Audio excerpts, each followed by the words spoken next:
আজকে সাইকেল ছাড়তে গিয়ে কি হলো আমার সাথে এটা। হ্যালো গাইস, আজকে সকালবেলা যখন আমি বাড়ি থেকে বের হলাম সাইকেল নিয়ে, তো দেখি হঠাৎই আমার সাইকেলের চেনটা খুব ডিস্টার্ব দেয়। পরে চেনটার দিকে তাকিয়ে দেখি চেনটা পুরো জং ধরে হলুদ হয়ে গিয়েছে। তো এখন তো আমার যেহেতু বাইরে যেতেই হবে, সেজন্য সাইকেলটা নিয়ে কোনো রকম আগালাম।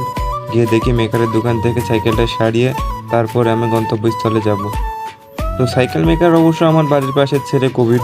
তো আমি এখন ওর দোকানে যাচ্ছি, গিয়ে দেখি ও কি বলে। এই যে কবিরের দোকানে আমি পৌঁছে গিয়েছি, কবির এই তো এখানে বসে আছে। তো আমি ওকে বললাম সাইকেলটা সারতে হবে।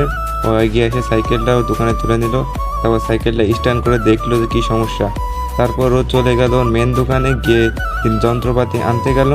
আর আমি এদিকে বসে বসে ভাবছি আর মাথায় হাত দিয়েছি যে কয় টাকা বিল যে হবে না। তারপরে ও আসলো, এসে সাইকেলে বেশ ভালোভাবে তেল দিতেছিল। তেল দিতে দিতে ও আমাকে বলছে যে সাইকেলটা একটু অয়েলিং করতে হবে, পেছনে নাট